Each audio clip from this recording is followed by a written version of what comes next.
we have a shortage of nursing officers. So we are trying to get nursing officers. We have given appointment letters to new nursing officers and said that they can get their medical done within a month. They don't need to get the medical done first and then join. All of them can join immediately, and within a month they can get their medical done, so that that time is decreased. So we are trying to get as many nursing officers as we can. I can understand that there is a huge shortage of nursing officers because many of them are in non-COVID work. We are doing close to 1,000 vaccinations per day, and many nurses are also posted in the vaccination center. But we will try and hire more and more nurses, and if there is a need, explore the possibility of outsourcing them, because we have posts lying vacant. That is one thing that can be done. Dr. Dawari, you were wanting to say something?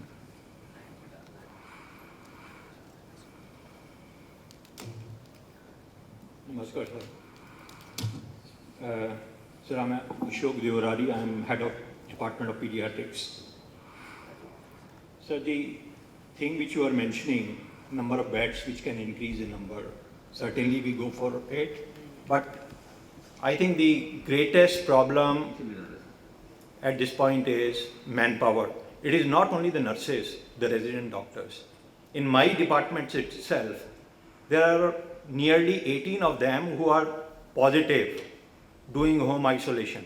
And we are running the whole emergency, outpatient clinics, and indoor also, which is our responsibility as a doctor.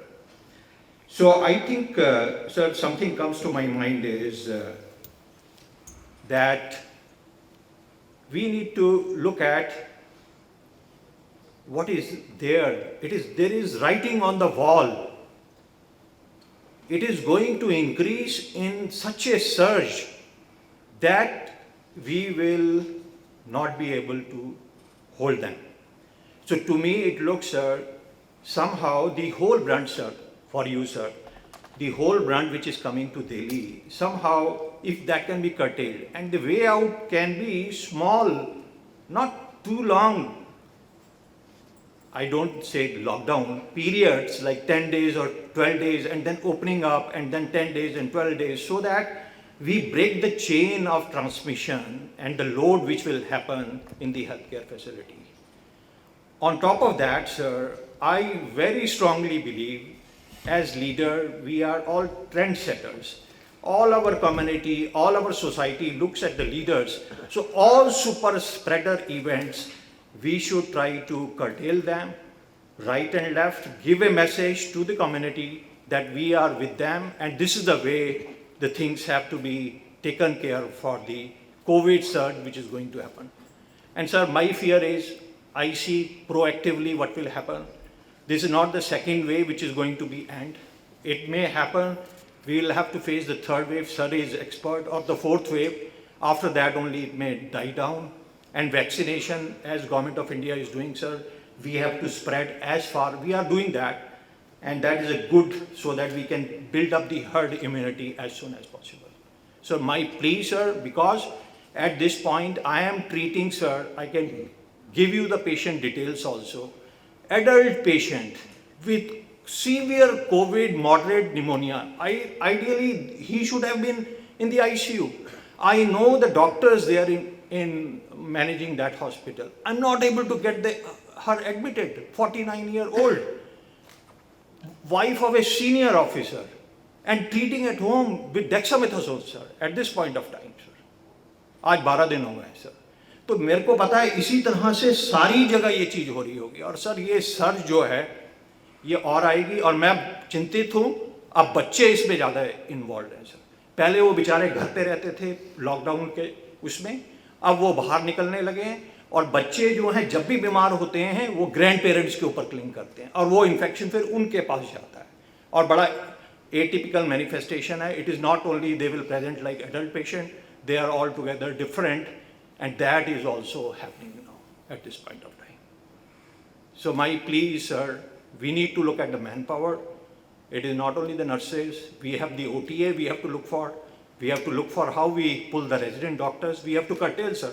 Maybe we have to cut down on our clinics at this point of time, and then do morning OPDs as we are doing in a little bit So I'll come to Let's that. manage, sir. Yeah. Good morning, sir. Mhm. Sir, as of now, amongst the undergraduate MBBS students, 40% of the boys have gone home, but 60% are still around. And amongst the girls, the ratio is again around 40 to 50% have gone home. Amongst the BSc nursing undergraduate students, about 70% have gone home. So these students who are remaining here are usually the interns amongst the MBBS who are working on duty, and also some of the final year and second year students who are having their the what is called the exam, which is the redo exam. Okay. So few of them are there. But then there are students whom we are trying to persuade to go home. There are foreign nationals in each year who are unable to go because they come from very far. We should encourage as many as we can if they could go home, because that is also something that we need to do, because as you know, we have some undergraduate students admitted in Jhajjar as a cluster, because they all sit together, have their meals together.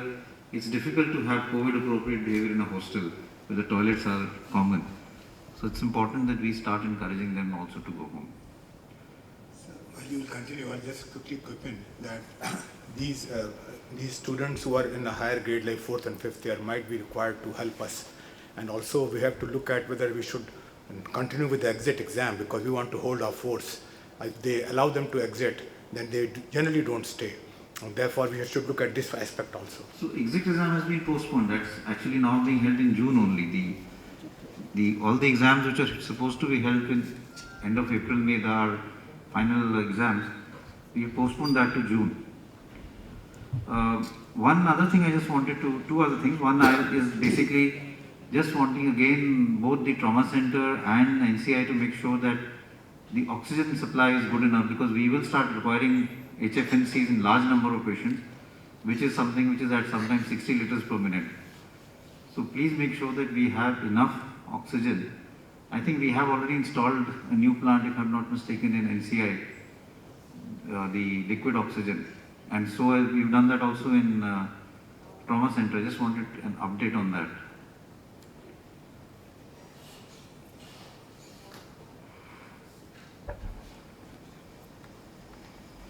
So we have an existing 13 KL tank. To that we've added another 10 KL tank. That is now Yes, operational. and we've got temporary permission to operate it from PESO. So permission has been given.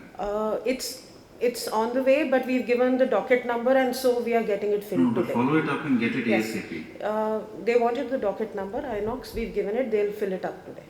Aaj bharwad usko. Good morning, sir. At NCI, sir, we have a 13 kiloliter oxygen plant operational now, and we have a 600 D-type cylinders also available as a backup. So currently we don't have a shortage. We can run all the 650 beds on oxygen. No problem. Okay. The other thing I wanted to confirm was regarding streamlining and the SOP for the mortuary. We should have a streamlined process so that all the COVID positive patients are, last time the decision was taken that they would be then sent directly after coordination to either the crematorium or to the burial ground, and we will coordinate with the people there and help that out. An SOP was prepared. I just wanted to. We are continuing with that same. So उसको एक दफा revisit करके just make sure it is operational, because वो एक last time there was an issue about bodies not being, and I'm hearing that story from certain hospitals. I've seen a census data from a hospital which says 20 beds vacant, 20 bed ward, 17 have patients and 3 have dead bodies waiting to be taken to the crematorium. We should not have such a situation. Please. Yesterday we received 12 bodies and 2 were pending since 14th. So we had 14 yesterday, 8 were sent to cremation. We are handing over to the relations as well. After the intervention of central government, that bodies can be handed over to relations. So with that process, things have been eased out. Second issue is that we had yesterday, we sent the body at the cremation ground, but it was full. So one body was refused, but ultimately with a personal intervention, with personal request, they could agree that they will do it, but it will take little bit more time. So I had a discussion with Lodi Road cremation ground as well. They have suggested that we can send the bodies to Sarai Kale Khan as well. And we have another crematorium which is near Trauma Center, Green Park. I had discussion with them yesterday as well. Yeah, so it is lying unused basically. So they said that they have not been authorized to use this for COVID positive bodies. So in case we can have some intervention from our side that it can be allowed, we can be at ease to dispose of the bodies. Because this it is the Green Parks, Trauma Center. Yes, sir. So we had disposed of 8 bodies yesterday, 6 were pending. 3 came in the morning as well. So out of 9, 4 have already been disposed of in the morning after handing over to the family. So as of now, 5 are pending with us. Okay. And please try and, because this is going to be, I don't want that this should be an issue. We are handing over immediately. We are calling the relations personally through DM, through police, wherever we can. But we are trying our best. Proper verification that there is no Yes, mix-up. so we have basically a format where relations are basically identifying the body, they give declaration, they basically give option that whether they want to carry the body with themselves or they want our help in disposal of the body. So there is proper declaration, every family member signed with witnesses. Okay. Any other thing, any other issue that anyone wants to bring up in terms of problems that we are having? Can I? Morning, sir. We're getting a surge of pregnant women who are positive. So once they come to us, they have maybe a couple of weeks left, they are with us. And then after delivery or surgery, they get back they are with us for another 5 to 7 days. So that decreases our turnover time. So if we could have a dedicated maternity facility around this place, which caters to only positive pregnant women, we will be able to... We did that last time, maybe we can look at that. Last time we had created a facility. Yes, sir. So there were 2 parts of it. One was normal delivery, the other was cesarean section. Yes, sir. And then there was a COVID suspect and a COVID positive. Yes, sir. Cesarean was being done for COVID positive in the trauma center. Yes, sir. And gynae department had created an area. I think it was on 3rd floor. Yes, sir, they have, but the issue is, sir, a lot of positive, unbooked pregnant women are coming, which are fine. But it just, once they are with us after cesarean sections, and it's a perfect normal cesarean with a neonate, the bed is occupied for about 5 to 7 days. So that is, I'm just putting across that we could utilize that bed in a better way. If there was a dedicated place where after cesarean they could go, because they will be... They are positive, they will have to... They are positive, that's what I said. A dedicated maternity, like a women's hospital. ठीक है sir, वो देख लेते हैं. One option is that we could send them to NCI Jhajjar. नहीं sir, because they are otherwise stable. Yes sir, they are totally stable. But they are post-operative. They are post-operative. Neonates भी हैं sir साथ में. So let's see what Dr. Sunesh has, if he has any idea. Thank you, sir. So we have met 3 teams of faculty and senior resident. One team for a week's time exclusively look after patients who are in trauma center. COVID positive, yes, pregnant women. those who need cesarean, they done by this team there in coordination with our anesthesia colleagues. Of late now we are finding some patient 32 weeks, 34 weeks. She turns out to be positive, but she is yet away from the delivery. So we have been talking to patient. In last 5 days, at least 60% said he will go home. So we can, if they are stable, they can be asked to have home isolation, but with close monitoring. And if they have fallen saturation or they have, let's say, preterm labor, then they can come back and we can admit them. There was one of them who... Because if we admit them at 32 weeks, we will have a huge blockage of our beds. I agree, sir. Some of them have medical problem, like one has ITP, she had previously thrombosis of the leg vessels. She's 32 weeks, she needs to stay in hospital. So probably they are crowding. So there would be some exceptional cases that we will have to keep because of comorbidities or other things. But I would say that because of the fact that if you admit a 32-week lady who is COVID positive, then you will have to keep her, you may keep her for a longer period of time. If she is sick, then she needs admission as it is. But otherwise, we can encourage home isolation if they have facilities for home isolation. Yes, most of them are now preferring to go back home. We provide them our phone number and guide them. Sir, just 32-weeker delivered in the trauma center. Baby had RDS, required CPAP, still there. And today morning they will do the RT-PCR, which is going to be negative most probably, and then we shift that baby to the NICU. This is the message which is with me Yeah, today. so once the baby becomes negative, you can shift. But many times they are very sick at the time of birth and they require intensive care there itself. So we have stationed warmer, ventilator and other stuff in addition to the DM resident doctors who provide that cover. So we have made a pediatric sort of ward in trauma center. So just one point I want to raise. As you also pointed out that we are having shortage of manpower in all areas. For us, it's acute right now because in endoscopy room, we have only 7 people, 7 working hands with us, and 3 are down with COVID. Same way, in our department, 3 residents right now are down with COVID. And this is a small department. So as Dr. Harshvardhan is also here, so I will make a small request. All posts which are lying vacant at various positions, maybe at the level of faculty or residents, at least those posts which are sanctioned can be filled at this stage so that we will have extra pair of hands. That is my earnest plea. Okay, thank you. Good morning, sir. Sir, I'm from Mardi. We have 3 requests, sir. One is like recruitment of SRs on contractual basis. Last time it was advertised and like all the seats were not filled that time. So it can be advertised again for non-CAD JR and non-CAD SR. Non-CAD SRs we are willing to take anyone who is willing to come as a walk-in. Right, sir. Ask if you have any of your friend who is willing to come as a non-CAD SR, he can just come to the academic section, we will appoint him immediately. We have enough posts. Okay, sir. So People are not coming, but we are willing to take them. Yes, sir. If there is any circular which is released, it can help. So I will tell the academic section to issue that, we will do that. So second is waiting time for COVID testing. Actually in RT-PCR, for RT-PCR in old EHS OPD, so there is a queue which would take 2.5 to 3 hours for testing. For positive, like symptomatic patients who are having fever, headache and dizziness, it would be difficult to stand for 2 hours.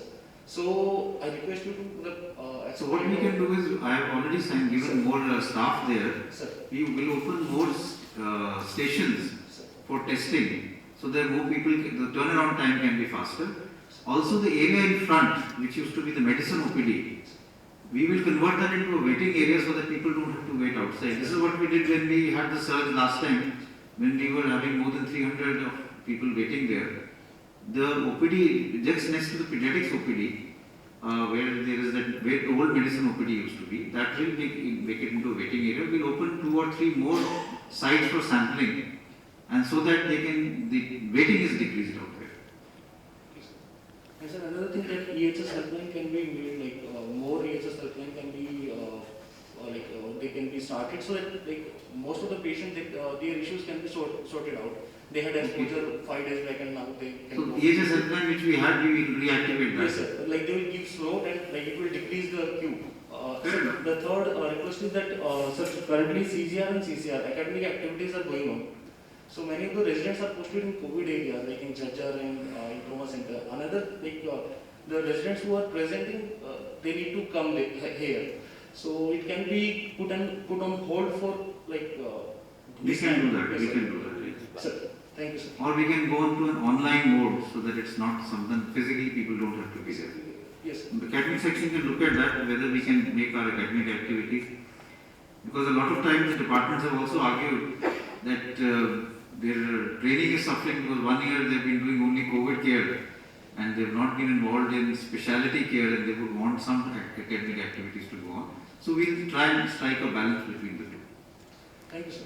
Sir, small request again from you, sir. There are many posts which are created, approved by institute body and governing body and standing finance committee at institute, and due to austerity measures, it was not cleared by the finance in the government, means expenditure. So if you can use your influence and get those posts cleared, at least we will have extra pair of hands in this time of crisis. So the staffing situation in terms of doctors in our department, and I suppose it's reflective of all other departments too, is that about 10% are down with COVID, another 40 to 50% are on COVID duty. That leaves very few for you to actually have working hands.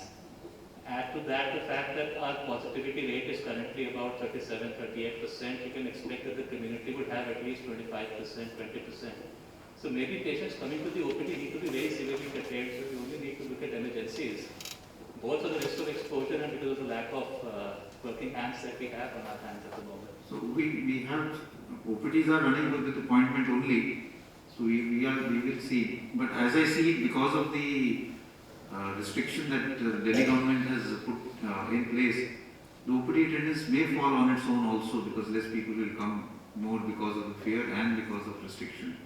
So let's see, we will try and address that issue.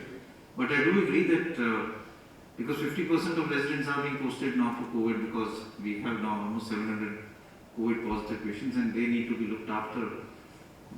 All of them are sick and many of them, and looking after them is a challenge because everyone has to wear a PPE to go in. It's not a simple management. It's not like when we had a dengue outbreak that you could just manage it. This is a very highly infectious disease also. So we'll try and work out a strategy so that gradually we try and decrease the non-essential non-COVID work. So I had one other issue, sir. I mean, our waiting list for oncology anyway are sort of into several weeks and months. And it's very difficult to cater to new patients coming to the OPD in any situation, especially with NCI being sort of prioritized towards COVID, which is essential. So it's very difficult to look at new patients, and we just need to focus on what we already have committed to. I mean, there's so many patients we already committed to, we need to treat now. They've been waiting several weeks. We need to work a strategy, but my own feeling is certain services we should try and continue. One is oncology. Second is emergency. The third is the routine daycare, whether it's blood transfusion or it's others. Those we should not try and compromise. But others which could be elective surgeries, that we could delay for some time. For example, in your specialty, a DNS, that we can get done later on. Or a person who's waiting for a gallstone surgery for 3 years, he can wait for 6 months also. It doesn't really matter. Or for such type of surgeries, we should try and defer. But maybe oncology surgery, oncology diagnosis, oncology chemotherapy, because there the whole prognosis will change. From being operable, the patient should not become inoperable. So we should try and continue with that. IRCH will function as an oncology center as much as we can, and we will try and see how we can balance out the two. May I say something? So I want to bring the broader picture. We have to look at the broader picture. We have to see across the country what is happening. AIIMS is part of it, but across the country, beds are getting filled. Oxygen at some places is in short supply. Remdesivir, etc., is not available, and numbers are increasing. In Delhi, what has happened is on 1st of April we had 1%. Positivity rate was 1%. Today it is 20%. In 15 days, it has reached from 1% to 20%. Similarly, today we don't have beds. How many beds we create? They will be filled in 1 day. Jhajjar, we have filled 400 beds in 4 days. And we can make it 100,000, but they will be filled in 4 days. So we have to take strong steps at the central level to ensure that number of patients is decreased, chain is broken. How to break the chain? It is a very simple step. We have to take some steps. Localized lockdown in hospitals, in hotspots. Localized lockdown, regional in hotspots, we have to do, otherwise we will fail in our duty. Number 2, we have to improve Tier 2 and Tier 3 cities hospitals. So local things can be taken care of. And third, we have to stop super spreader events. Thank you. Okay, point well taken and noted. Sir Yes, sister. Sir nursing staff की भी shortage हो ही रही है काफ़ी, पर problem ये आ रही है कि जो क्वारंटीन जा रहे हैं वो भी 14 डेज से कम नहीं है। टीचर्स वाले सब 14 डेज ही डॉक्टर सर हमने अपना रूल चेंज किया। Again I tell the sir सब लोग सर्कुलर मांगते हैं कि हम सर्कुलर मैं इशू करता हूँ, या लास्ट डॉक्टर आरती कपिल या उनका infection control team, I we will issue it today. If you have come in contact with the COVID positive patient, first you have to see whether you are close contact or you are not a close contact. If you are a close contact, you have to stay in quarantine for 5 to 7 days.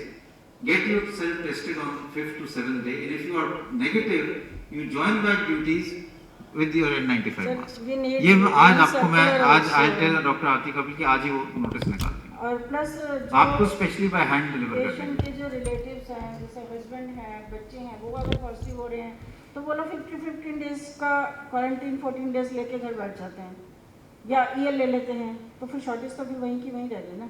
अगर वो लोग नहीं, तो भी लेके उनको आएंगे लेने की तो वो जरूरत नहीं ड्यूटी ना, पे देखो। नहीं आ रहे। देखो अगर आप किसी के, जब मैं क्लोज कॉन्टैक्ट की बात कर रहा हूँ, वो हॉस्पिटल में भी हो सकता है, फैमिली में भी हो सकता है। जो भी क्लोज कॉन्टैक्ट में पॉजिटिव है, कॉन्टैक्ट हुआ है, अगर वो 5th और 7th डे जो इंक्यूबेशन पीरियड है उसमें नेगेटिव है, ही और she should join back to duties. We are all doing that, yes doctors are doing it, so nurses should also do it.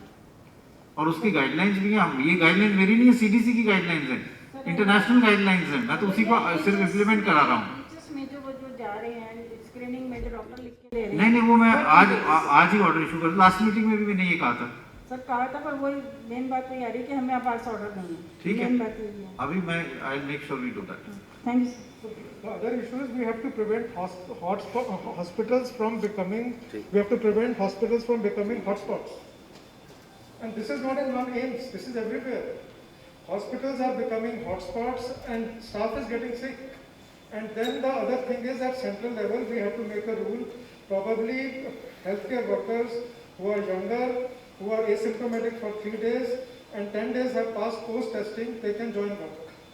So we have to... This was done in various centers abroad also, that healthcare workers, because of shortage, were asked to join even on the 3rd to 5th day after having come in close contact using an N95 mask. But we have to take measures to prevent hospitals. So, I said that in the beginning also. The first measure is that we have to strengthen the nodal officers that we created in each department for infection control practices. Because it is, this mutation is so rampant, it is like wildfire, it is affecting everybody. So it is very, it will be very difficult in next 3-4 days to handle situation here. I agree with that. You see the difference between the previous surge and the current surge is that the virus has changed. The virus has become more infectious. It is spreading very, very rapidly. That's obvious. We just see the spike in the number of cases and the number of patients where we are admitting. I just told you that from about 2-3 weeks ago, when we had only about 50-60 patients, we are now touching 700. It's not, it's just common sense that means that there is a virus which is spreading very, very rapidly, and we are allowing it to spread also because we are not following COVID appropriate behavior. So as far as healthcare workers are concerned, it's very important that we realize the importance of COVID appropriate behavior and the importance of telling everyone whom we come in contact with of why this time it is even more important than last time to follow COVID appropriate behavior, because the virus has changed. The virus is just waiting for you to give it one opportunity and it will spread rapidly. This virus is different. Last time we got away with not that much of an outbreak despite Diwali, despite Chhath Puja, I could say even despite the Bihar election, we didn't see a surge. This time it's going to be different. I'm just trying to tell you that, because this time the virus has become more infectious. It is spreading and you see it every day. You look around you, every day you'll have people who are just turning to be out to be positive without really knowing where they got it from. So the issue is resident doctors and nurses going on quarantine. We know we have done vaccination. People who have got full vaccination, from the center there has to be a guidance. Their quarantine period, I don't know whether it has to be given or not, because all over UK and other places, if you are completely vaccinated with 2 doses, you wear N95.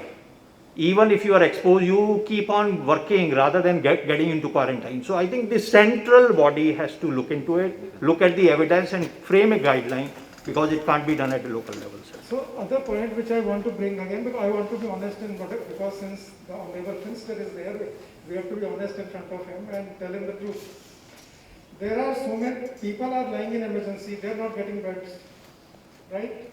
And we get so many things from outside, I would say approaches, to admit him, to admit her, how to justify. There is so much of mental torture, mental pressure all the time, how to justify whom to admit, whom not to admit. And this condition is going to worsen. Because this is not going to be controlled in next 7 days, next 2 weeks. It may take 4 weeks to control down. So once we don't have beds, once we don't have ICU places, it is going to be very difficult to adjust and to justify whom to admit and whom not to admit and whom to say yes and whom to say no. So there will be some frictions happening which will not be good, but we should be aware of it. Okay, fair enough. Sir, one last thing I thought. I again Okay, come back. just your comment and Jamshed's comment. And Okay, then sir. you can- One last thing is I am all about rapid turnover so that we can utilize the facilities as much as possible. I told you about the pregnant things, maternity setup. The other bottleneck with us is dialysis again. If we could have a dedicated positive dialysis system in Delhi, we could discharge today 15 patients. No, so the problem we had last time. Yes, sir. also Last was time we that got away with no it, one sir. was willing to take a COVID positive patient for dialysis. Sir, We were dialysing, we are using 5 dialysis machines. Yes, sir. 24/7 24/7. for our patients, and yet there was a problem because they continue to be positive for weeks. Yes, sir. We've had patients who are COVID positive even for 3 to 4 weeks. But we can't, unless you find a place where they're willing to go, and remember we discussed this, you can send them home and they can come for dialysis and do home isolation. I would say you can even look at that. If you have a dialysis patient who's stable, he's positive, and he just needs dialysis, and he has facilities for home isolation, you tell him to go home and he comes back to the COVID center, gets his dialysis and goes back. Okay, sir. We tried it last time. We do the same thing. Otherwise हमारे beds तो खाली नहीं रहेंगे. Dialysis वाले तो 3 हफ्ते रहते हैं. Yes, sir. Post transplant 4 patient पड़े हैं सर. तो उनसे बात कर लो, अगर वो if they are asymptomatic and they are only here because they are COVID positive and they need to be on dialysis, we can do the dialysis but they can come from home. तो एक bed खाली हो जाएगा. वो day care कराते हैं. Day care करते हैं. So you are aware that the screening B area is a very small area. Similarly, we have 6 rad areas. Out of these 6 rad areas, 4 rad areas are filled with COVID positive patients. So non-COVID patient will suffer in the coming days. So we will have to do something for the emergency to create a larger waiting area. I'll try and see what we can do today. We had looked at it last time also, if you remember, and we looked at various options, including setting up another temporary structure out there as for patients. We'll have to explore it again because the number has increased dramatically.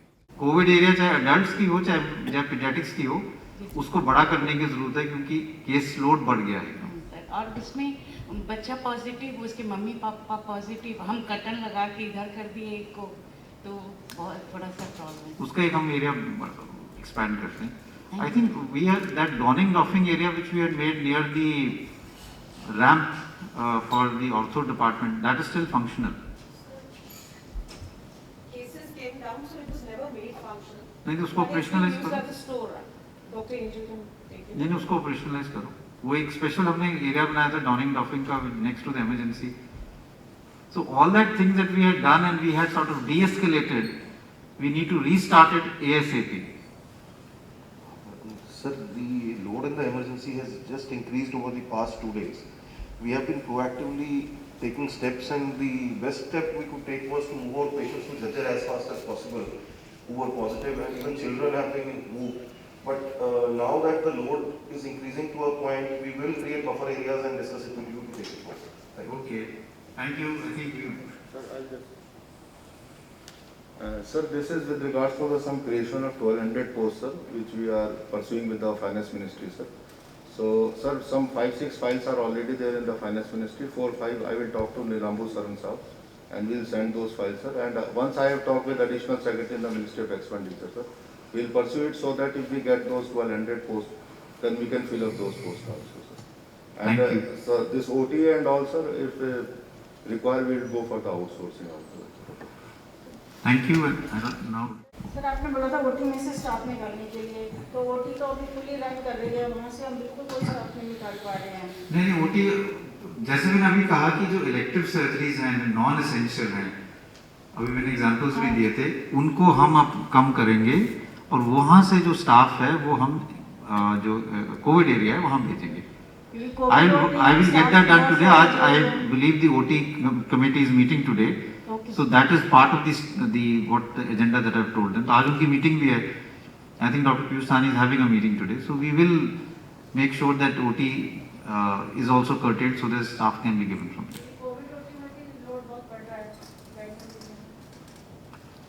Okay, thank you very much. I'll now request the Honorable give your advice.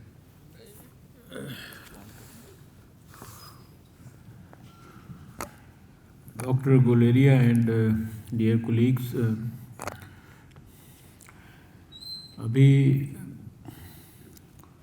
आपकी सबकी मैंने बात सुनी है और मैं समझता हूँ कि सबसे बड़ी मेरे लिए संतोष की बात यह है कि वह सभी लोग जो प्रेजेंट चेंजिंग सिचुएशन है उससे खाली अवेयर ही नहीं है, उसके लिए पूरी तरह से कंसर्न भी है, यानी you are thoroughly seized of the whole issue. आज मेरा यहाँ एम्स में आने का पर्पस भी यही था कि एक तो अभी प्रेजेंट सिनेरियो में हमें क्या क्या समस्याएं दिख रही हैं, क्या क्या समस्याएं भविष्य में होने की संभावना है और उन सब समस्याओं के क्या क्या संभावित सॉल्यूशंस हो सकते हैं, उसके बारे में हम सब प्रोएक्टिवली एक तरह से प्रीएम्प्टिव अप्रोच अपनाकर और उनके समाधान ढूंढें और उनके समाधान उनको लागू करने का प्रयास करें।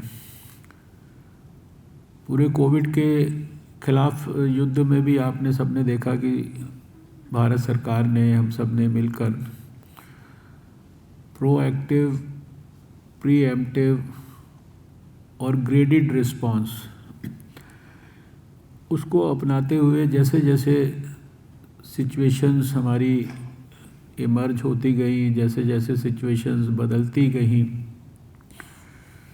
ऐसा नहीं है कि 2020 में हमने समस्याओं का उनको फेस नहीं किया। शायद 2020 के मुकाबले 2021 में भले ही केसेस की संख्या बढ़ रही है, उसकी स्पीड तेज है, शायद हम तब 1 लाख के नज़दीक आए थे, अब हम 2 लाख के नज़दीक आ गए हैं, लेकिन उसके बावजूद भी 2020 के मुकाबले अगर मैं ये कहूँ कि 2021 में आपके पास कई 100 गुना ज़्यादा अनुभव है और बीमारी की गहराई को, बीमारी की गंभीरता को हम सब और ज़्यादा अच्छी तरीके से समझ चुके हैं।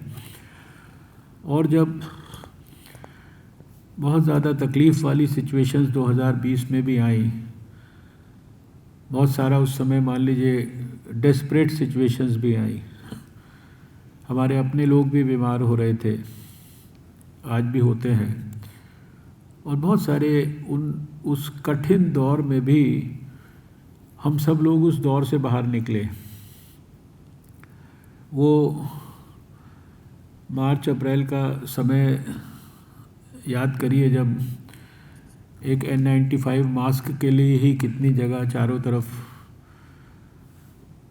शोर होता था, तकलीफ़ होती थी, पीपी किट्स के बारे में कितनी बातें होती थी, चारों तरफ वेंटिलेटर्स की कमी के बारे में लोग परेशान होते थे।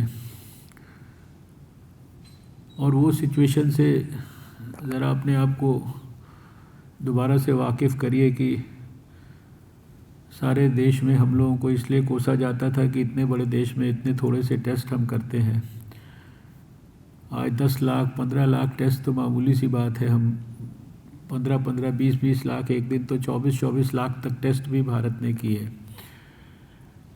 एक लेबॉर्ट्री से 2450 लेबॉर्ट्रीज तक हम पहुंच गए। यानी सब प्रकार की परिस्थितियों का सामना करके 2020 में आपने सबने मिलकर, सारे देश ने मिलकर सफलतापूर्वक ये फरवरी तक हम लोग, या शायद मार्च के शुरुआत तक भी एक ऐसी स्थिति में थे जब काफ़ी सिग्निफिकेंटली शायद रोज़ के केसेस 10,000 से भी कम हो गए थे। और उस परिस्थिति से अभी हमारी पिछले 2 महीने के अंदर जो है परिस्थिति के अंदर एक परिवर्तन आया है।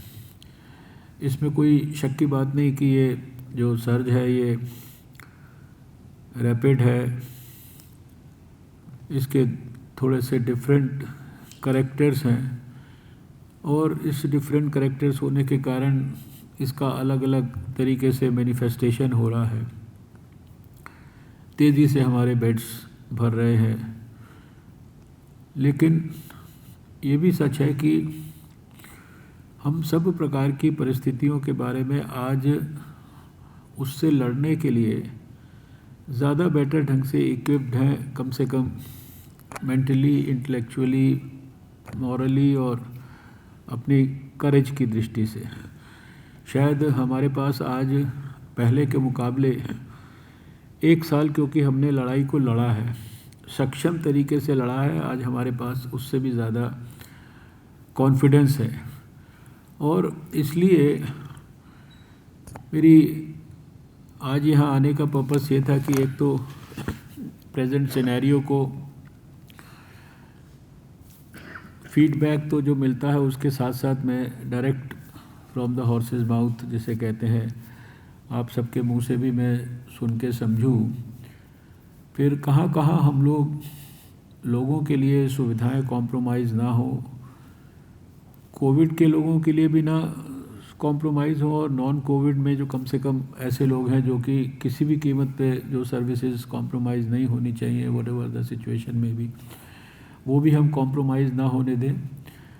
उसके लिए हम आज की परिस्थिति में क्या उसमें अपने सिस्टम्स के अंदर क्या अमेंडमेंट्स कर सकते हैं, क्या सुधार कर सकते हैं, क्या रिफॉर्म्स कर सकते हैं। कभी कभी तो इमरजेंसी सिचुएशंस के अंदर जो हम मजबूरी में रिफॉर्म करते हैं वो ऐसे होते हैं कि जो शायद आने वाले समय के लिए हमें बेटर तरीके से काम करने के लिए भी मौका देते हैं।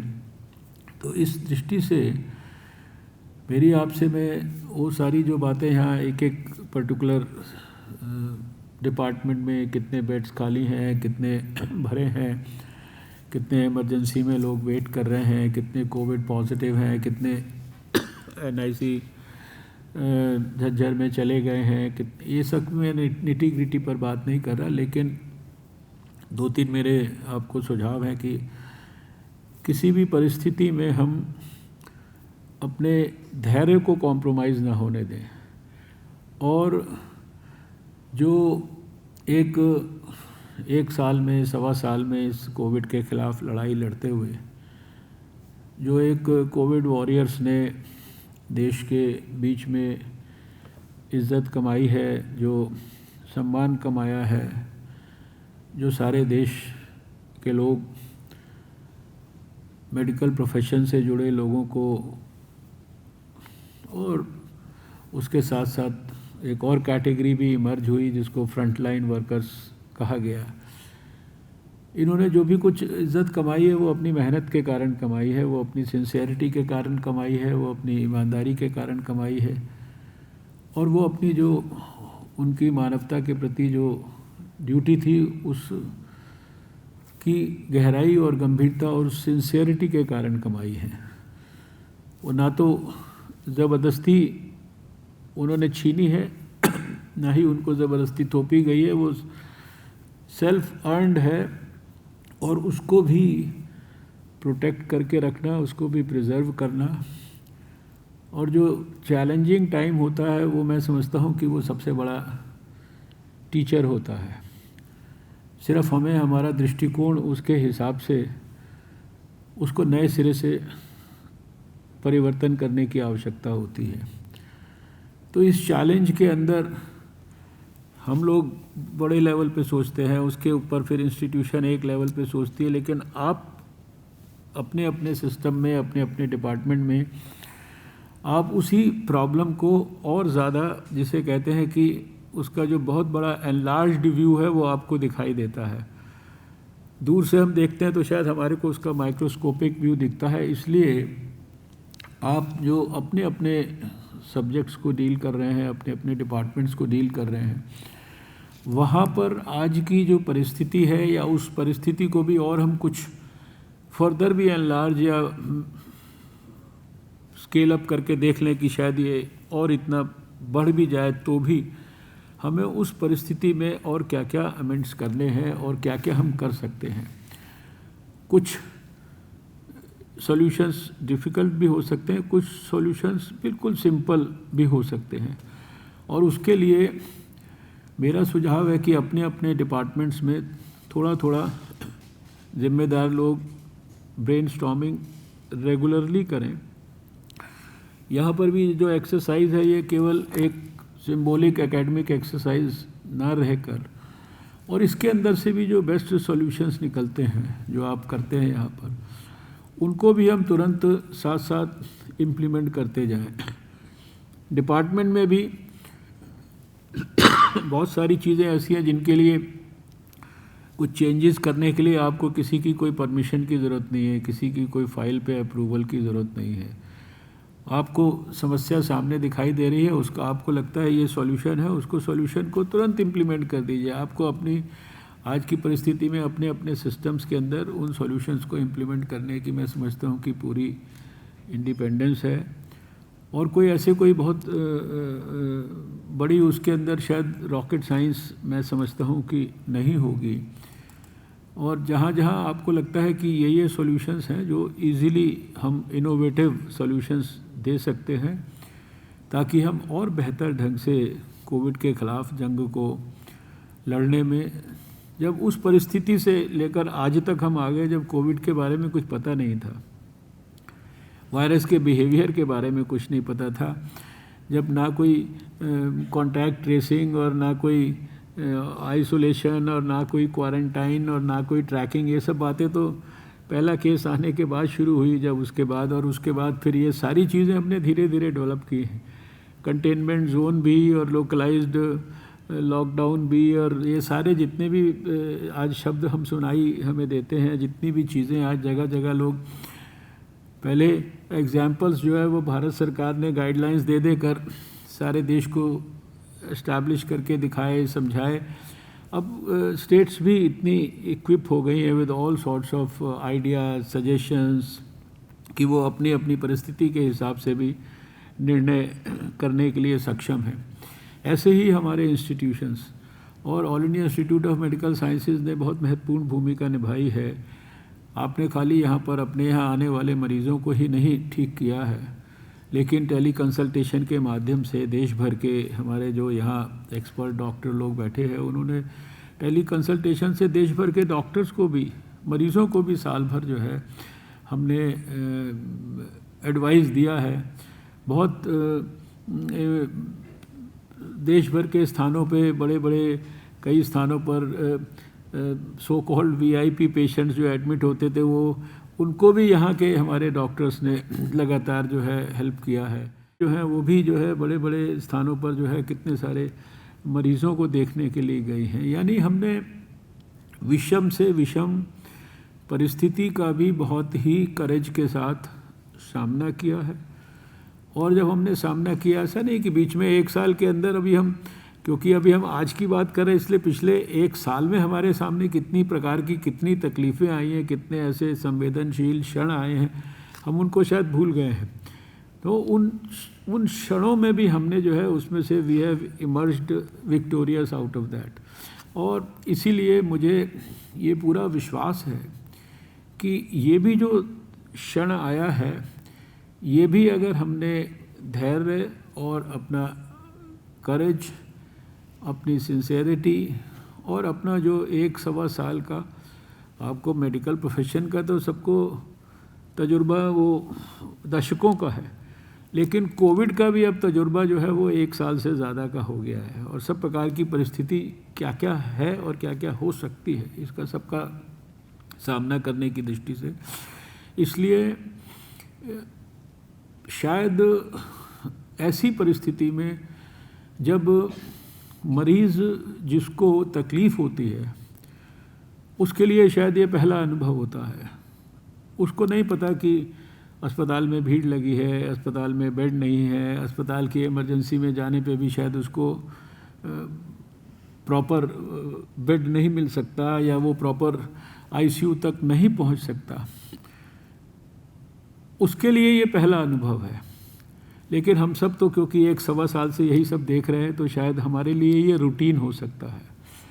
और ऐसे ही समय पे मैं ऐसा मानता हूँ कि हमारे लिए सबसे बड़ा टेस्ट होता है, क्योंकि जो मरीज़ है उसको भले ही उस समय एक प्रॉपर बेड के ऊपर लेटने की सुविधा ना मिल पाए, लेकिन अगर उस समय उसको जो ट्रीटिंग डॉक्टर है या अटेंडिंग डॉक्टर है या जो वेलकमिंग डॉक्टर है, उसके प्यार के संवेदनशीलता के साथ भरे हुए उसको 2 शब्द भी सुनने को मिल गए कि आप चिंता मत करो, हम आपकी पूरी चिंता कर रहे हैं और ऐसा कुछ नहीं आपको होगा, या हमें आपको ये एडवाइस देनी है। मैं ये कह रहा हूँ, इसका मतलब ये नहीं कि आप ये सब नहीं करते हैं, लेकिन जो ऐसी परिस्थिति के अंदर जिस प्रकार के धैर्य की हम सबको आवश्यकता है, वो हमारे को सुनिश्चित करना है कि हम वो जो टेंशन के अंदर जो मरीज़ है, उसके जो रिश्तेदार हैं, उसके जो अटेंडेंट्स हैं, हम कैसे उनको उस परिस्थिति में भी हम उनके चेहरे के ऊपर जो उनकी स्माइल है उसको मेंटेन करा सकते हैं। ये मैं समझता हूँ कि ये बहुत बड़ा कठिन काम नहीं है। और इसके साथ साथ लगातार कंटिन्यूअस चिंतन करते जाइए और क्या क्या चीज़ें और करनी है, स्टाफ बढ़ाने के लिए क्या करना है, नर्सिस को और एम्प्लॉय करने के लिए क्या करना है, डॉक्टर्स के लिए और क्या करना है। अभी मान लीजिए अब समस्या आई कि भाई नर्सिस को हमने एम्प्लॉय तो कर लिया, लेकिन उनका जो मेडिकल है उसको होने में 2 महीना लगता है। तो उसका समाधान था कि भाई तुरंत सरकार ने परमिशन दिया कि भाई आप इनको काम पे लगा लीजिए, मेडिकल वो करा लेंगे, 1 महीने में करा लेंगे, 2 महीने में करा लेंगे। ऐसे बहुत सारे सॉल्यूशंस होंगे। अभी डॉक्टर साहब ने कहा कि भाई वो डॉक्टर उपलब्ध है, आप वॉक इन करिए, वॉक इन करके आप एम्प्लॉयमेंट लीजिए और काम पर जुट जाइए। कई लोगों ने खाली पोस्ट इत्यादि को भरने के बारे में सुझाव दिए। ऐसे बहुत सारे सुझाव आएंगे, जो भी कुछ बेस्ट पॉसिबल तरीके से इम्प्लीमेंट हो सकता है। अभी मैंने लास्ट वीक मीटिंग बुलाई थी, जिसमें एम्स के लोगों को नहीं, लेकिन मैंने सफदरजंग के, लेडी हार्डिंग के और आरएमएल के मेडिकल सुपरिटेंडेंट्स को बुलाया था। और हमारा जो साइंस की मिनिस्ट्री है CSIR, तो CSIR में हमारी CSIR की रुड़की लैब ने जो है, उन्होंने एकदम विदिन 7 डेज़ हॉस्पिटल और हॉस्पिटल बेड्स जो मैंने पिछले साल कई स्थानों पर गाज़ियाबाद में, चेन्नई में, कई स्थानों पर उनको इनॉग्रेट किया। कंधे पे रख के अस्पताल एक तरीके से जो है ट्रैवल हो जाता है, और अच्छा खासा फुल फ्लेजेड अस्पताल। तो हमने उनको अस्पताल वालों को भी कहा कि भाई आप अस्पताल में अपने जगह ढूंढो कि जहाँ ज़रूरत पड़ती है तो वहाँ पर वो हम अस्पताल क्रिएट कर देंगे, विदिन 7 डेज़ कर देंगे। आप बस अपना टाइमलाइन उसके लिए तैयार रखिए, जगह उसके लिए निश्चित करके रखिए। ऐसी बहुत सारे प्रकार हो सकते हैं जो कि आपके अपने सिस्टम में इम्प्रूवमेंट की दृष्टि से और वर्ष होने वाली मान लीजिए परिस्थिति आती है तो हम क्या क्या और कर सकते हैं। आई वुड सजेस्ट कि वो सारी चीज़ों पर एक चिंतन ऑन रखिए। वो ऑन है, उसका मैनिफेस्टेशन मैंने अभी यहाँ आज देख लिया। अब उसको ऑन रहने के साथ साथ उसको इम्प्लीमेंट करने के बारे में भी यहाँ पर डायरेक्टर साहब भी हैं और मिनिस्ट्री के एक जॉइंट सेक्रेटरी को भी हमने यहाँ पर जेडी एडमिनिस्ट्रेशन की तरह से विशाल चौहान साहब को यहाँ पे भेजा हुआ है। तो उन सारी चीज़ों को जो जो लगता है कि आवश्यक है, बहुत ज़्यादा सोचने की ज़रूरत नहीं है, लेकिन वो भी ज़रूरी है कि एक we have to strike a balance कि ये इमरजेंसी सिचुएशन में ये कोविड के मरीज़ों को भी हमें इनका इलाज भी इंश्योर करना है, इसको सही एडवाइस भी इंश्योर करनी है, और साथ में जो बहुत इम्पॉर्टेंट नॉन कोविड इश्यूज़ हैं, क्योंकि पूरे साल भर हमने सारे देश के हेल्थ मिनिस्टर्स को कंटिन्यूसली अगर एक प्रेजेंटेशन होता था इस बात का कि कोविड में क्या क्या करना, तो उसी के साथ साथ एक प्रेजेंटेशन ये भी होता था कि नॉन कोविड की सर्विसेज, मैटरनल हेल्थ की सर्विसेज, चाइल्ड हेल्थ की सर्विसेज, ट्यूबरक्लोसिस को डिटेक्ट करने के प्रोग्राम इत्यादि इत्यादि, ये सारी चीज़ें या इम्यूनाइजेशन की सर्विसेज, ये इफ़ेक्ट नहीं होनी चाहिए। और ऐसा नहीं है, साल भर हम लोगों ने इस सब को किया और बाकायदा साल भर होता रहा, रेगुलरली होता रहा, सारी के केसेस और दूसरे केसेस। तो वो सारी चीज़ें आपको पता है, अभी सारी टेक्निक पता है आपको, लड़ने की टेक्नोलॉजी पता है, लड़ने की गाइडलाइंस पता है। गाइडलाइंस तो जो बहुत सारी हैं देश की, वो आप लोगों की सहायता से ही जो है हम लोगों ने मिल के बनाई हैं। तो we are now equipped with everything and the only challenge is how to overcome the present surge in the cases which has unfortunately happened in the last 2 months or so. I am sure कि जिस तरह से 2020 में हमने challenge को overcome किया और सफलता की एक लगभग स्टेज तक हम पहुँचे थे, ये चैलेंज भी हमारा जो है ओवरकम हो जाएगा।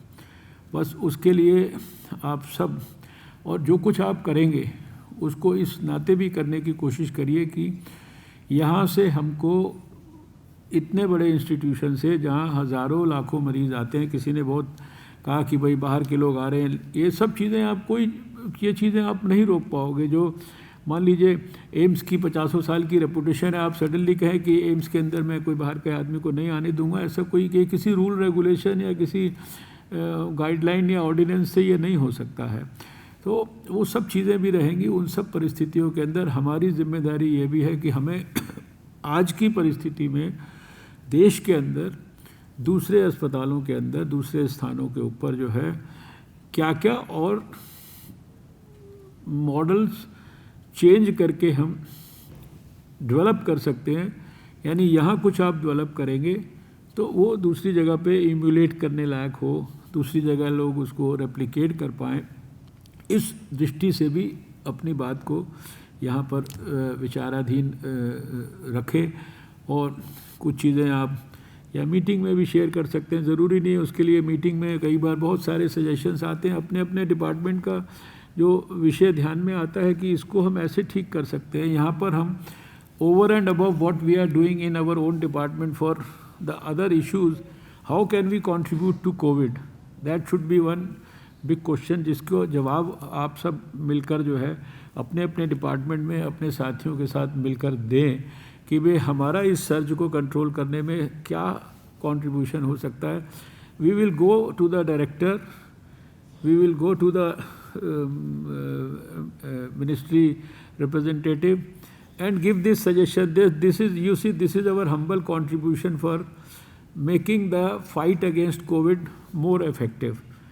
देखिए प्रॉब्लम्स को तो लिस्ट करना जो है वो बहुत आसान है, लेकिन प्रॉब्लम्स से ज़्यादा इस समय जो है आप सबसे एक्सपेक्टेशन है कि we want all of you to provide good quality, reformative, innovative solutions, and I promise you that whatever good solutions emerge out of your well-meaning and healthy discussions, we'll try to implement them sincerely. तो आज तो आपको इतना ही कह के अपनी बात मैं समाप्त करूँगा। सब विषम परिस्थितियों में पहले भी 1 साल काम किया है, अभी भी ये और बड़ा चैलेंज है क्योंकि हर समय हमें जो एक्सपोजर और ये सारी चीज़ों का डर रहता है। लेकिन ये ज़रूर कहूँगा कि जो सबसे बड़ी लड़ाई हमारी इस समय सोसाइटी में है वो लोगों को कोविड अप्रोप्रिएट बिहेवियर को इम्प्लीमेंट कराने की है।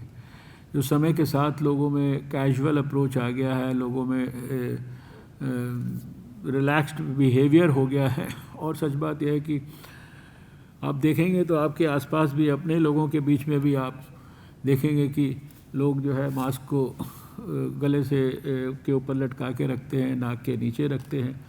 आप में से भी बहुत सारे इस तरह से रखते हैं। तो कम से कम जब हम प्रधानमंत्री से लेकर हर व्यक्ति कोविड अप्रोप्रिएट बिहेवियर को बार बार चिल्ला कर उसको कह रहा है, तो ऐसी परिस्थिति में एम्स के अंदर तो कोविड अप्रोप्रिएट बिहेवियर का जो आइडियल मैनिफेस्टेशन या उसका जो स्वरूप है वो हर समय सबको दिखना चाहिए, because that is like leading by example. क्योंकि जो अगर कोई अस्पताल के अंदर मरीज़ आते हैं और भीड़ इकट्ठी होती है और वो अगर मान लो देखें कि यहाँ का डॉक्टर या यहाँ की नर्स उसको ही वो ठीक से अगर अपना मास्क लगाए हुए ना देखें या वो यहाँ पर भी देखें कि सबने मिलके भीड़ कर रखी है, तो उनको यही इम्प्रेशन होता है कि ये तो इतने बड़े डॉक्टर हैं, इसका मतलब कोई खतरे वाली बात नहीं है, ये थियोरेटिकल है, ये कोई प्रैक्टिकल बात नहीं। तो ये भी मुझे लगता है कि बहुत ज़रूरी है। आपके माध्यम से बार बार हर जगह से ये संदेश जाना चाहिए। वायरस का ट्रांसमिशन जिस दिन कट होगा उसके लिए ये शायद सबसे इम्पोर्टेंट हमारे पास टूल आज की तारीख में है। बाकी वैक्सीन देश ने डेवलप की है और भी वैक्सीन्स को लाने का प्रयास हो रहा है। 11-12 करोड़ के बीच में जो है हमारा नंबर वैक्सीनेशन का हो गया है, उसको भी और तरीके से स्पीड अप करने के लिए प्रयास हो रहा है। और भी जो चीज़ें हैं, अभी हमारे पास वेंटिलेटर्स सेंट्रल गवर्नमेंट के पास भी हैं, लेकिन अभी कोई स्टेट गवर्नमेंट हमसे मांग नहीं रही है। और बहुत सारे स्टेट गवर्नमेंट्स के पास जो हमने वेंटिलेटर्स दिए अभी वो उन सारों को भी यूटिलाइज़ नहीं कर पाए। अब हम उनको कहते हैं भाई उसका हमें हिसाब बता दो कि वो कहाँ कहाँ लगाए, वो उन्होंने लगाने की उनके पास स्थान नहीं है।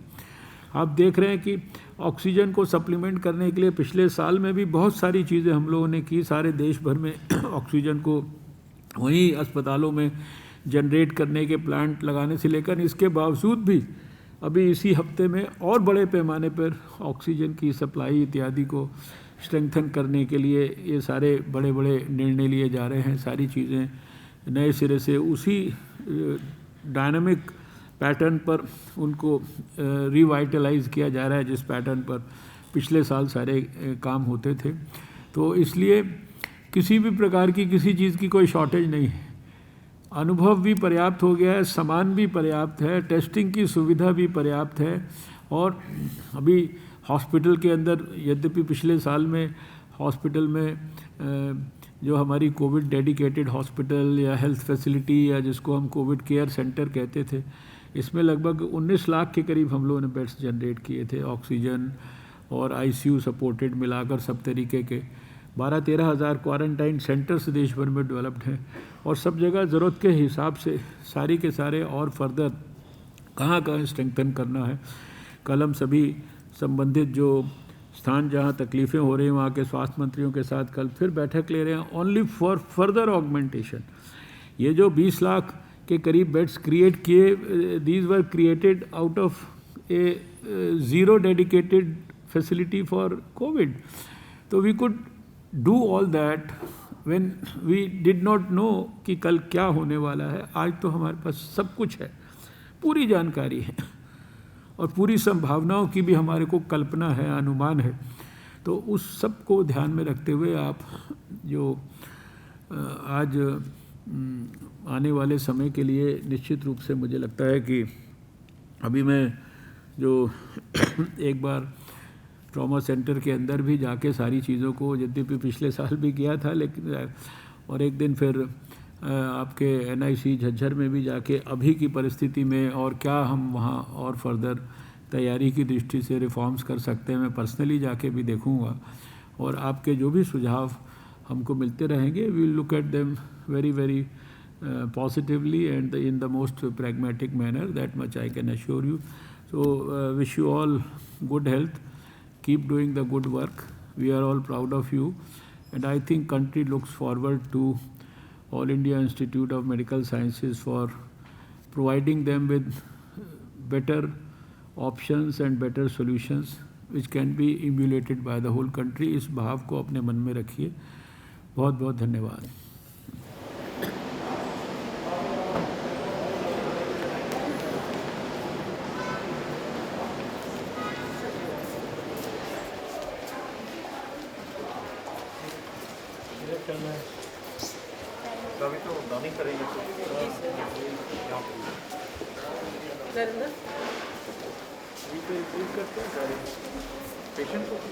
सिर्फ 2 डॉनिंग एरियाज हैं, जब रश हो जाता है तो नीचे भी होता है। तो scrubs, the size of scrubs we want. First we wear scrubs, then the PPE.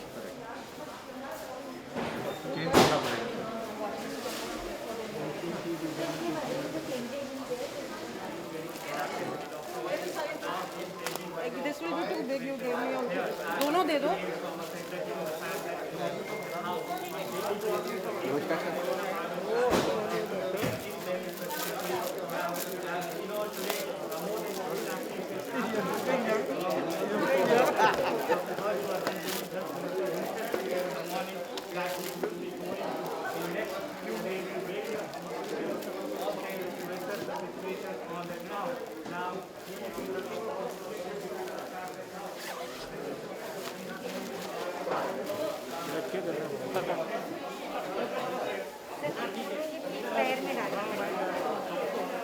वैसे कवर हो जाएगा सारा, रखवा देते हैं।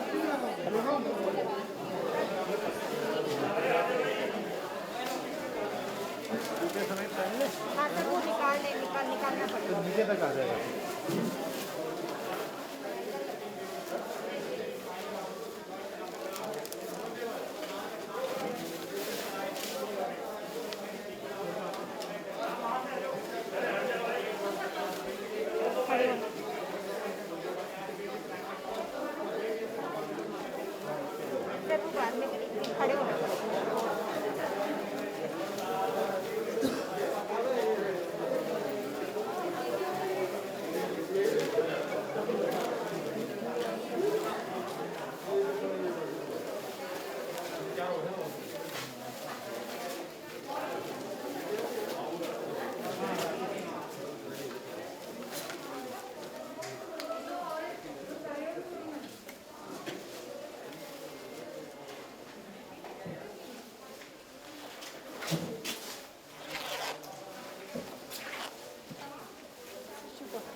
तो कैप ऊपर कर लें सर।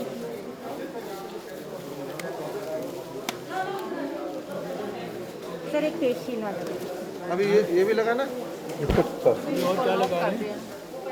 इसको क्लोज कर रहे हैं सर, टाइट कर रहे हैं यहाँ से।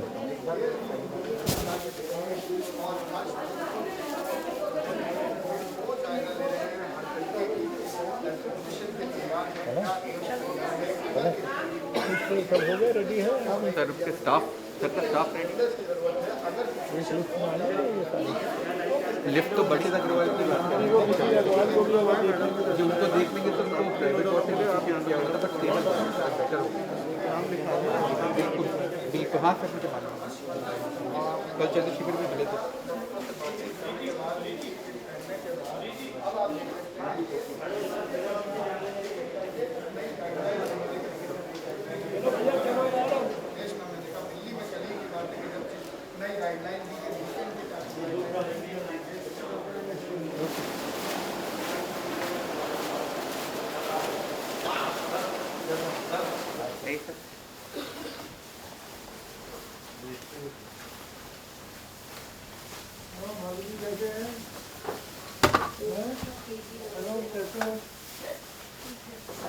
ठीक है, हैं?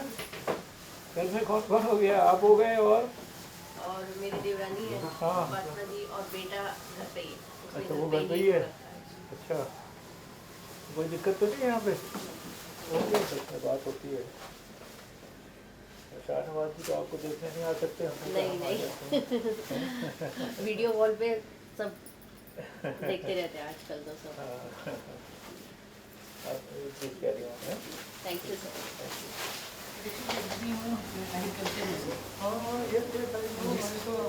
हस्बैंड सर असम में मैं यहाँ आया था होली पे और यहाँ फंस गया। मम्मी की बहुत चिंता है बस। पता जी ठीक हो जाएंगे, चिंता की कोई बात नहीं है। Not feeling well. Not feeling well. I know obviously, पर ठीक हो जाएंगी ये मैं कह रहा हूँ, आप चिंता मत करिए। बहुत खांसी आ रही है, बहुत तकलीफ है। लेकिन सर बहुत अच्छे हैं सब लोग, बहुत अच्छा है। Excellent, outstanding. They take good care, very good. मतलब रात में अक्षय मम्मी वाज कॉफिंग, मैंने कुछ नहीं कहा, अपने आप से आया कॉफ से। आएंगी घर पे, फिर आपको घर पे मिलने आएंगे कभी, आप बुलाइएगा, मैं चाहिए। अयोध्या के लिए भी बहुत पैशनेट है sir. Today she is a little down. Last time उन्होंने मुझे बताया कि पूरा अयोध्या में किस तरह से क्या क्या होना चाहिए और सब जगह। हमारे स्टाफ हैं सर, उनके कुछ हमारे इस चीज़ में सर हमारे हॉस्पिटल के स्टाफ हैं, और यहाँ पे सर वो है डॉक्टर मृदुला हैं सर। Good morning. हेलो, आपको तकलीफ हुई? जी, मैं यहाँ आके अगर आप ऑन रिकॉर्ड भी लेंगे तो भी वही कहूँगी कि so what has happened is that I came with very low oxygen. I was practically half conscious, not well at all, and the way I was looked after was absolutely brilliant. It was very nice. The staff is very courteous. All the reports you've had of people saying कि Covid patient को नहीं देखते ठीक से, ऐसी कोई बात नहीं. Sanitation was good, housekeeping was good, the nurses were attentive, the doctors came and saw and gave not over-medicated anything but correct medicine. As a medical doctor myself from the Armed Forces Medical College, I appreciate every bit of the medicines that was given to me. They gave me steroids just in time, which is not necessary otherwise, you know, but it is very much needed right now. So I'm very grateful and so glad that I'm in India and a citizen of this country. Wish you further recovery. Thank you. हमारे faculty हैं sir, doctor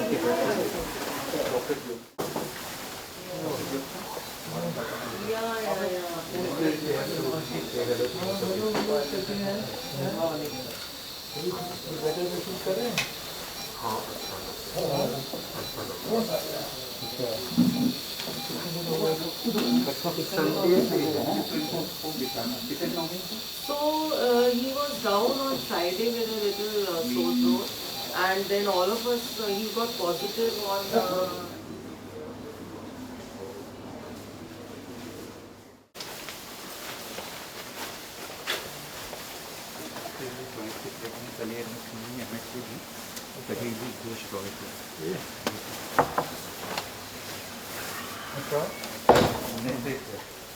hello, कैसी हैं? Fine, sir. ज़्यादा तकलीफ तो नहीं है? No, I'm absolutely okay, sir. I'm absolutely. कल एडमिट हुई हैं सर। कितने दिन के हो गए सिम्टम्स वगैरह? Just 2-3 days, sir. But I'm a little bit asthmatic, so. चलो जी, क्या हाल चाल है? आपको मैंने बताया नहीं सुबह से। कैसे हो जी? ठीक ठाक हैं? चिंता मत करिएगा, बिल्कुल ठीक हो जाएंगे। ये डॉक्टर लोग रोज सुबह शाम हमें रिपोर्ट देते हैं आपकी, सब ठीक हो जाएगा बिल्कुल। और आपकी बेटी तो बहुत चिंता करती हैं आपकी, ये तो कहती थी मैं साथ में रहूँगी, और साथ में रहने के लिए इन्होंने कोविड ले लिया। हमने कहा अगर कोविड नहीं है तो आप नहीं आ पाओगे, तो इन्होंने अपनी रिपोर्ट जो है पॉजिटिव जो है आ गई इनकी, जो है इन्होंने भगवान से प्रार्थना की, लगता है कि पॉजिटिव आ जाए तो मैं भी चलूँ पापा के पास। अभी कोई ज़्यादा दिक्कत तो नहीं है? थोड़ा तो तकलीफ के कारण तो परेशानी महसूस हो रही होगी। अस्पताल में तो कोई विशेष परेशानी नहीं? नहीं, कोई परेशानी नहीं है, हॉस्पिटल में कोई परेशानी नहीं है। आदमी रह जाता है और उनको थोड़ा कभी बीपी ज़्यादा हो जाता है, कभी कम हो जाता है। मैं थोड़ा बहुत ये सोचते हैं थोड़ी बहुत छोटे मोटे इशूज रहेंगे, जल्दी से ठीक होकर घर जाए। Thank you, thank you. ठीक है सर, बस अब ऑक्सीजन डिपेंडेंस पूरी खत्म नहीं हुई, अदरवाइज इज रिकवर्ड सर, सारी ट्रीटमेंट पूरी हो गई है, सिर्फ Yeah, no oxygen अब मैंने जैसे रात को भी लेना बंद कर दिया है. You just have to take a call and setting it home. Okay. But before that, I had like to get an RT-PCR done. Okay. तो ये लोग जो भी प्रोटोकॉल है करेंगे. मतलब वो और उनके हस्बैंड है यहाँ पे सर राजा हैं सर जी राजा 11 दिन वो एम्प्लॉय भी इधर ही है. जी sir. Good morning sir. How are you? I thought I should say you did not call me for last 2-3 days. I said I was about to call you today. कैसी हैं? Sir, how are हम you? उनको आपसे पहले से जानते हैं. I know, you are all great activists. I'm just ordinary worker. मेरी चाची जी की बहुत अच्छी दोस्त है वो तो चाची जी तो है नहीं, मेरी आशीर्वाद देती है तो अभी तो यही है. So nice of you, Harsh. I'm very grateful to you. Everything is fine. I am in touch with them. Not to worry at all. I think so. Dr. Neeraj is to. Yes, yes. Neeraj briefs me every day. Uh, At least once a day and sometimes twice a day he briefs me about you. Madam का घर में मन नहीं लगा, वो आपके पीछे पीछे इधर चली आए. उन्होंने कहा और कोई तरीका नहीं है. बेटी भी positive. I know that. What's your report, Harsh? Pardon? What is your report from Neeraj? No, you are fine. You are going to be fine. That should be fine. Nothing to worry at all. Oh, that's what. Otherwise, I would have called you at least so many times. No, today I was thinking to call you because you must be under pressure. Neeraj keeps me informing. Because I was told curfew will be declared in Delhi.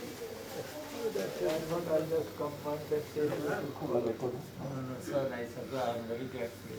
No, nothing to be grateful about. Please, thank you. Okay, welcome. कैसे हैं? हाँ, I know. कैसे बेटा? थोड़ा better महसूस कर रहे हैं पहले से? चलिए, होपफुली सब ठीक हो जाएगा. बहुत लंबा है इसका, इस बार 12 दिन बुखार रहेगा. हाँ, कोई नहीं, थोड़ा सा पेशेंस रखिए. वो इतना बड़ा पीरियड नहीं है, अभी आपको पता भी नहीं लगेगा 1 हफ्ता 10 दिन कैसे निकलेगा. Taking very good care of us. चलिए, Very nice. तो wish you a fast recovery. हाँ.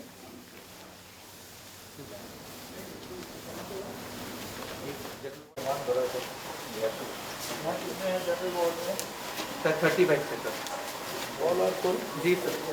Nearly. हाँ? Nearly all. नहीं वो एक आ गया अभी नीचे पे लास्ट में.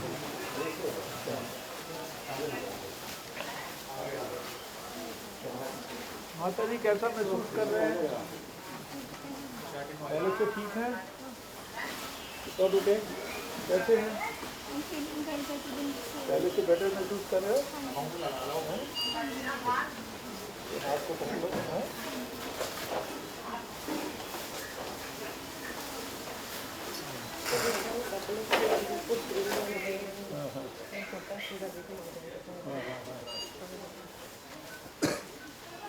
ठीक है. बेटर महसूस कर रहे हैं? पहले से बेटर है? हाँ सर. डॉक्टर हर्षवर्धन है. कैसी हैं? पहले से बेटर है? पहले से ठीक है? Thank you. क्या नाम है? कौन है? सर मैं एडवोकेट हूँ. कौन है जिनसे बात हो रही है? उनको नमस्ते कर लीजिए. ये मेरी दीदी हैं डॉक्टर साहब, पुणे से हैं. हाँ, नमस्कार. कैसी हैं? हेल्थ मिनिस्टर हैं हमारे दीदी. आप चिंता ना करिए, आपके भाई की पूरी चिंता कर रहे हैं. जी. आप पूना में बाकी लोगों की चिंता करिए. ठीक है? अच्छा सर. Thank you.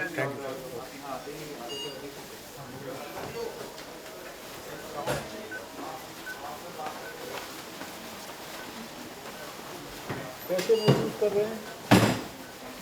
पहले से बेहतर है?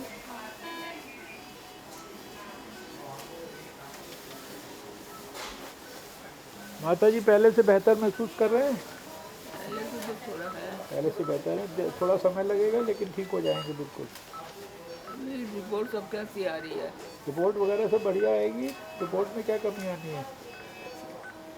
आप चिंता मत करिए, जब यहाँ आ गए तो रिपोर्ट बेहतर ही होगी. कब से छुट्टी होगी? छुट्टी तो थोड़ा बहुत तो आपको इंतजार करना पड़ेगा ना ठीक होने का।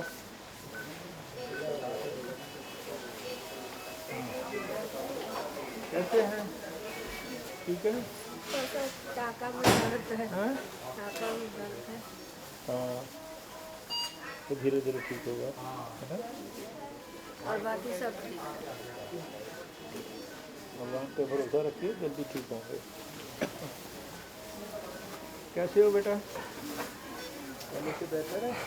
हैं? इसको डुबाया मैंने तो पकड़ना मुश्किल है थोड़ा। नहीं ऑब्वियसली वो तो बिजी बातें थे।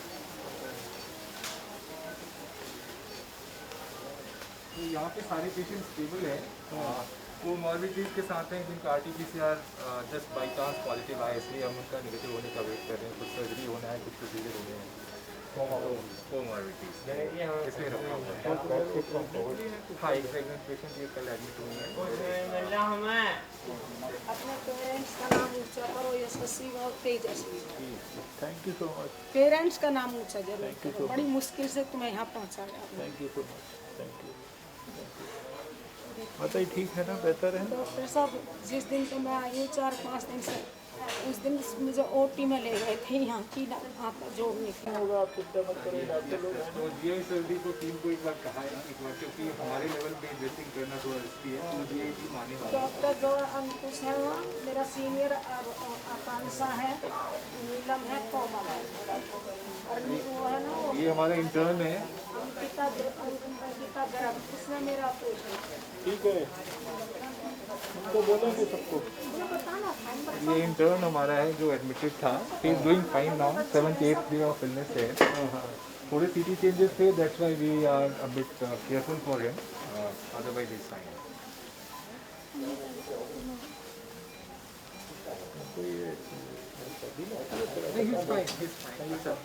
एक्चुअली सर ऐसा है, हम लोगों को PCI में गर्मी लगती है। ठीक है माता जी। इधर एक और है, ये एक और है सर, पट्टी सर।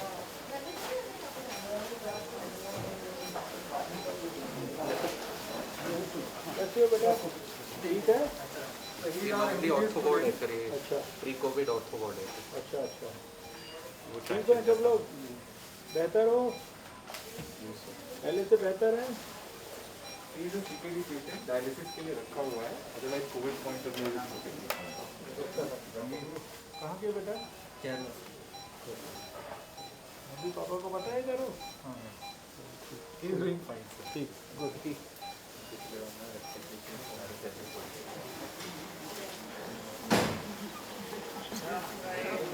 यहाँ के लोग हैं sir, we are residents post है। और थोड़ा कुछ मेहनत और करनी है, 1 साल तो किया है, थोड़ा दिन और करना है, ठीक है? दोनों हैं। Good morning. Good morning doctor. Hello hello, अरे आपने भी, हाँ? ठीक है? Much better. Much better. कैसे हैं? कब आए यहाँ? फीवर हो रहा था, ये बाद में आया था फीवर की वजह से, मैम तो पहले आई। अच्छा, और वो उनकी वाइफ है। आज आपसे कौन मिलने आया है? भैया प्रकाश जी, कैसे भैया? ठीक हो गए? जी ठीक है। हाँ? अरे डॉक्टर साहब क्या हाल है? ठीक है डॉक्टर साहब। रोज आपकी खबर तो इनसे लेता रहता हूँ मैं, नीरज जो है बताते हैं डेली जो है मुझे। जी जी मैंने कहा चलो आज मैं खुद भी देख के आया। दिन रात एक करके सारे यहाँ पूरी टीम ने बहुत मेहनत बिल्कुल एकदम बहुत ठीक है। तो कौन है? नहीं डॉक्टर। अच्छा, और हम 8 को आए थे डॉक्टर। मुझे पता है, वो तो मेरे को जिस दिन आप आए उस दिन से मैं तो डेली सबके बारे में बात करता हूँ, तो मुझे इससे पता है, वो तो पूरा पता है। बहुत ही अच्छा, बहुत ही लोगों ने बड़ी मेहनत की और कभी ये लगने नहीं दिया कि कोरोना पॉजिटिव। नहीं तो ये तो ऐसे आया है, चला जाएगा। आपने भी खूब अपने ऑपरेशन कराए पीछे? जी क्या करें, ठीक है ना? ठीक है सब। आप आगे ठीक हो। अरे आप पूरे देश की चिंता कर रहे हैं, आप चिंता मत करिए। तो 3 बार बात होती है नीरज से। बहुत मेहनत कर रहे हैं नीरज हो नहीं कर सकते। नहीं सब ठीक है, देखो बिल्कुल बढ़िया चल रहा है सब कुछ। ठीक है, ये स्टॉइड वाला डर लग रहा है हमको रोज। किसका डर लग रहा है? स्टॉइड जो खा रहा है। अरे उसकी चिंता अभी हुआ और उनको कोविड हुआ तो आपने लोग कितने बहुत ऑपरेशन करा डाले ना। 7 डॉक्टर सबसे बड़ी आती है। सबसे दिखा अभी 2 महीना पहले जो ऑपरेशन में जाती है, ये देखिए ना लड़कियाँ भी जाती हैं। वो तो मेरी तो जिम की साथी है ये। ठीक है, आप चिंता मत करो, आप जल्दी से ठीक हो जाओगे। Higher staff was too good. Food was very good. So we received the best care. You are happy. No, it's a wonderful arrangement over here. Thank you. We are all thanks for thank you. Doctors are everyone was too cooperative. 24 hours they served us very well.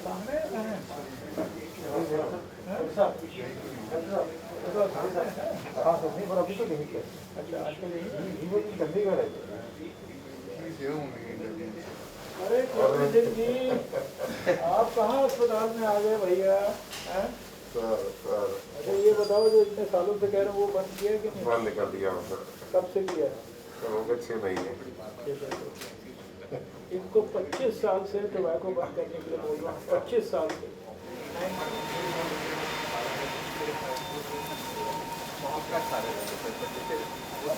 हाँ यहाँ पे इसमें से लगे for dialysis also भी setup.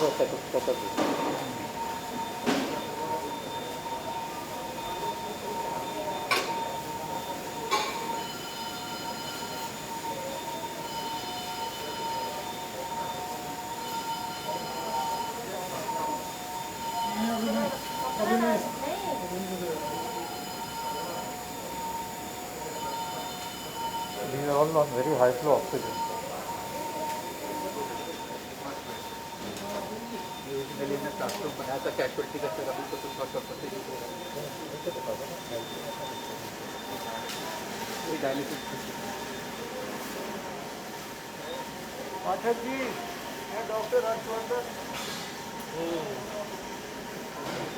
बेहतर हो, इनको जाएंगे, चिंता मत करिए। इनको जाएंगे।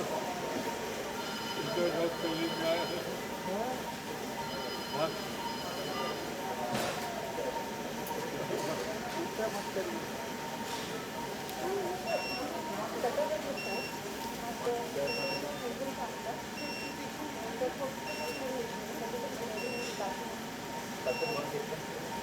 ये आए थे तो हाई फ्लो लेवल कैमरा पे जाने की जरूरत पड़ी। थोड़ा सा 4-5 दिन और लगेगा क्या है?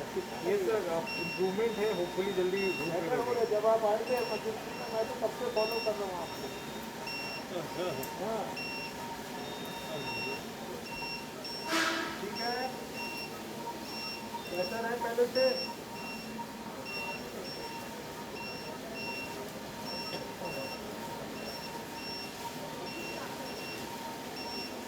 पहले से बेहतर है।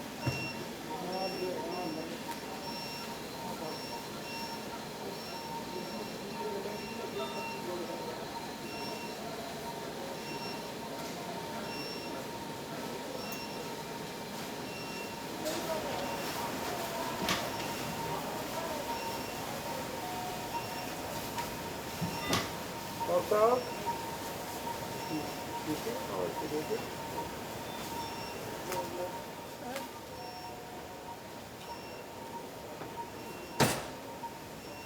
डॉक्टर हर्षवर्धन ठीक हो रही है, आप चिंता मत करो। डेली बात होती है इन लोगों से। अरे आप बिल्कुल ठीक होकर घर जाओगे, आप बेफिक्र रहो। आप डॉक्टरी के हिसाब से सोचते रहते हो ना हर समय, इसलिए आपको लग रहा होगा। ये जो ट्रीट करने वाले डॉक्टर हैं, कह रहे धीरे धीरे ठीक हो रहा है।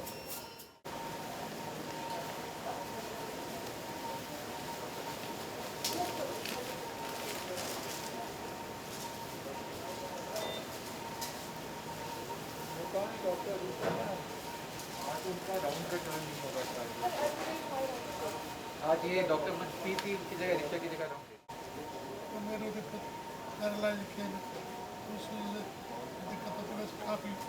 काफ़ी ठीक हूँ। वहाँ थोड़ा सा रखिए, सब ठीक होगा। बहुत ठीक हूँ।